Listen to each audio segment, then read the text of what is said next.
प्रदेश के माननीय मुख्यमंत्री जी के द्वारा लिए गए निर्णय के अनुसार प्रदेश के सभी जो धार्मिक स्थल नोटिफाई किए गए हैं कैबिनेट के द्वारा, उसमें शराबबंदी लागू की गई है, जिसमें उज्जैन नगर निगम का क्षेत्र भी इसकी परिधि में आता है।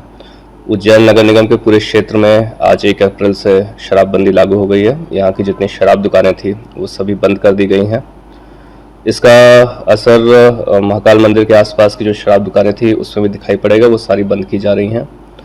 काल भैरव मंदिर पर भी जो 2 काउंटर थे शराब के, उसको भी बंद किया जा रहा है।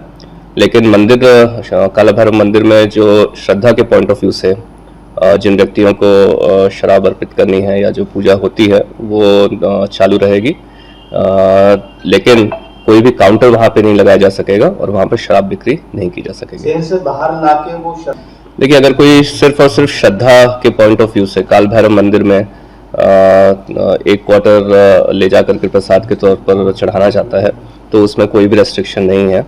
लेकिन यदि ये पाया जाता है कि इसकी आड़ में कहीं पर शराब को ब्लैक किया जा रहा है या फिर अन्य दुरुपयोग किया जा रहा है तो निश्चित तौर पर उस पर कार्रवाई होगी।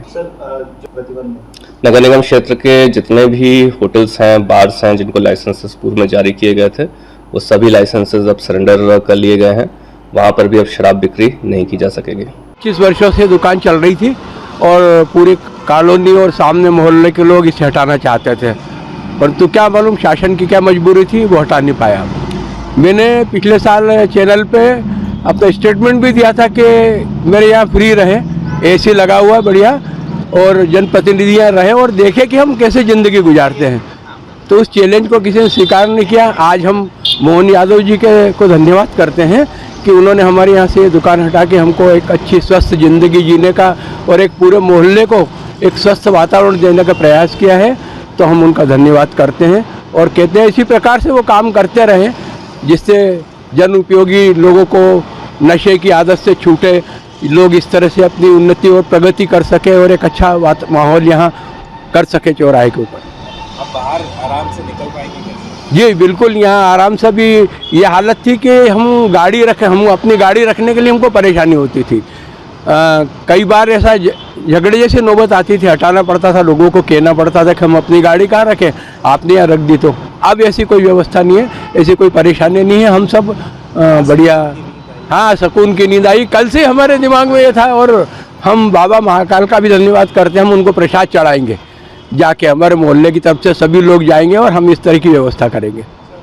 जी, आपका नाम? मैं निशिकांत व्यास, सेवानिवृत्त व्याख्याता। अब बहुत अच्छा लग रहा है और सुबह से मतलब मैं 3 बजे उठ जाती हूँ, 3-4 बजे, और जब मैं झाड़ू लगाने आती हूँ तो यहाँ पर बैठ करके गंदी गंदी गाली बकते हैं, गंदी गंदी मतलब बातें करते, तो वो सहन नहीं होता।